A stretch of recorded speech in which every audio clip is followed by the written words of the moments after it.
আজকের ভিডিওতে আপনাদেরকে মুরগির মাংস রান্না দেখাবো কাঁঠালের বিচি দিয়ে। তো মুরগির মাংস সাধারণত বিভিন্নভাবে রান্না করা যায়, আলু দিয়ে, পেঁপে দিয়ে। তো আজকে আমরা কাঁঠালের বিচি দিয়ে রান্না করার চেষ্টা করছি। তো কাঁঠালের বিচিতে প্রচুর পুষ্টি থাকে, আমাদের জাতীয় ফল কাঁঠাল। তো কাঁঠাল বিভিন্নভাবে উপকারে আসে, কাঁচা কাঁঠাল, পাকা তা উভয়ই খাওয়া যায়। আর মুরগির মাংস আমাদের জন্য একটা আমিষের খাবার এবং এটা অনেক উপকারী। গরুর মাংস, খাসির মাংস এখন কোলেস্ট্রল মানুষের বেড়ে যাচ্ছে, সেই ক্ষেত্রে ডাক্তাররা মুরগির মাংস খেতে সাজেস্ট করে থাকে। তো মুরগির মাংস হার্টের জন্য ভালো এবং খেতেও ভালো লাগে।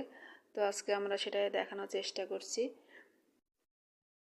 তো আমার ভিডিওটি ভালো লাগলে লাইক, কমেন্ট, শেয়ার করবেন। আমার ফেসবুক পেজে একটা লাইক দিবেন, ফলো দিবেন, আমার ইউটিউব চ্যানেলটি সাবস্ক্রাইব করবেন। আর বেশি বেশি করে লাইক, কমেন্ট করবেন ভিডিও ভালো লাগলে।